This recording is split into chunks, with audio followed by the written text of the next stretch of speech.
the network effect. So I'll start you off with a story. The year is 2020, and there's a horrific virus plaguing the world. It's not COVID, it's Crocs. And people thinking that Crocs are cool. By the end of 2020, the company's common stock price had nearly quadrupled. They had sold more than 69 million pairs of Crocs in 2020 alone, record-breaking and up 13% from 2019. This kept me up at night, and this was my face. What on earth was going on? How and why was this happening? How were people so interested and invested in Crocs? This sent me down a really massive rabbit hole, which I'm going to take you through today, to understand this global Croc pandemic. And I'm going to be upfront. The main thing that I want you guys to learn from this talk, for those who are going to zone out, is that our intuitive notions of how networks work and how they operate is completely different to how they actually operate. So to prove this to you, I'm going to take you through 3 myths that I'm going to attempt to debunk. The first being viral theory, the second being the myth of the influencer, and then lastly I'm going to talk about stickiness. So virality and viral theory doesn't really need much explanation. We just need to look at this guy, COVID, who we all know and are sick and tired of, to understand. The template of viral theory has persisted for so long because it's the easiest way to explain how things spread. But when it comes to social ideas and social contagions, or complex contagions rather, it's completely different to how a disease like COVID spreads. And this is due to this idea of strong versus weak ties. So weak ties are the people that you see in a coffee shop or the person that you get your groceries from every day or whatever. And strong ties are the people that you interact with on a daily basis. So this is kind of a picture to explain it. You've got our circles of our strong ties and then the links between being our weak ties. Kind of makes sense. But to show how, when it comes to social innovations, there's a weakness in weak ties, which people haven't really thought about up until fairly recently. I'm going to talk about Twitter. We all know Twitter. So in 2006 in San Francisco, there was an earthquake, which then later became known as the Twitterquake, because this was the first time that Twitter actually started expanding and people started adopting Twitter. The reason being is that this earthquake hit San Francisco and people were checking in with their friends live time, real time on Twitter. Here's an aftershock, I'm safe, blah-de-blah, all the rest.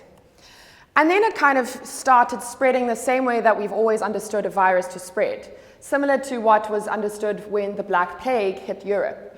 It kind of followed these geographical contour paths and spread into the Bay Area and then into the rest of California.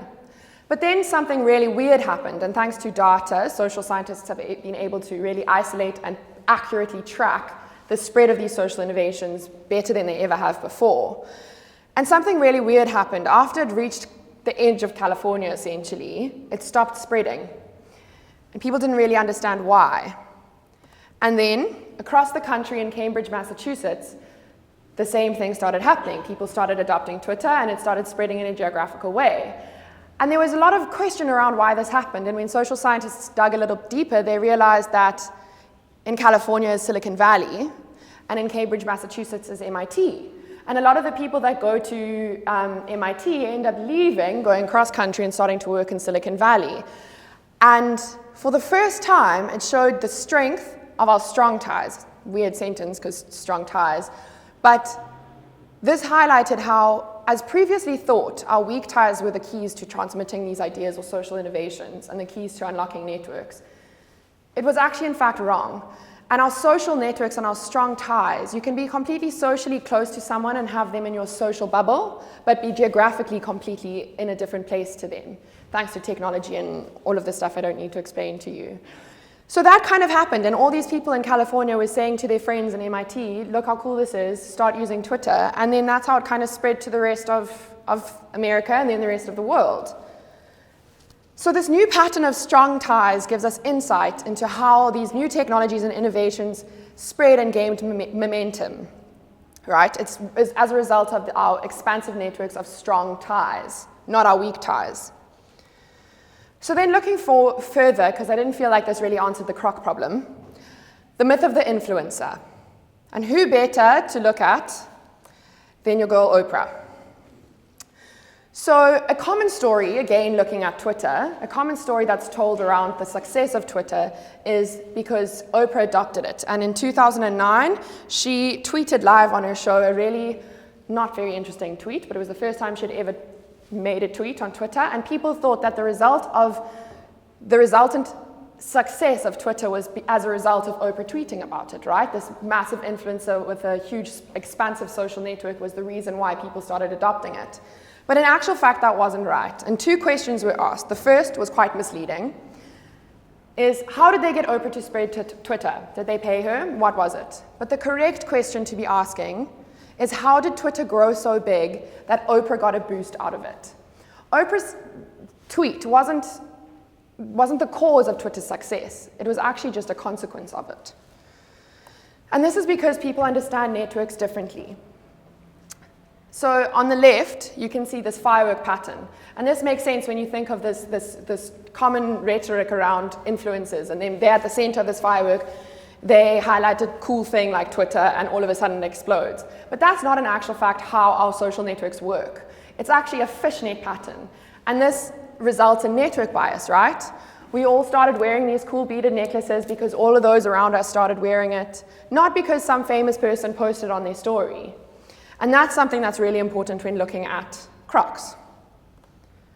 How did Crocs get so cool that Joe Malone, and no mom, it's not Joe Malone, Post Malone, not Joe Malone's son, started doing collabs with Crocs? How did it get so big that he wanted to endorse them? Still, after looking at the influencer, I don't feel like I've answered the Croc problem. So let's look at stickiness. Stickiness is about answering the question around why certain products stick, why certain innovations stick and make sense and persist. So the example here is looking at the QWERTY keyboard. At the top, you've got the keyboard that we all know and use so well, the QWERTY keyboard. At the bottom is the lesser-known Dvorak keyboard, which was kind of made at the same time and has been proven to be more efficient with your keystrokes and typing words than the QWERTY keyboard.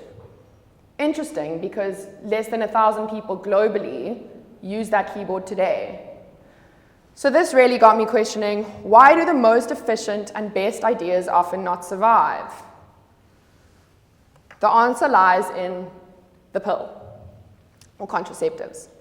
So in Korea, before this whole contraceptive pill program was initiated, they were faced with a big issue of population growth and rapid population growth and overpopulation. So they needed to do something to combat that. And traditionally, it wasn't a country that used contraceptives very often. So they launched this program, and within 20 years, almost the entire population of Korea who are of sexual reproductive age were using contraceptives. A huge feat. So much, it was so effective that the population growth even slowed down.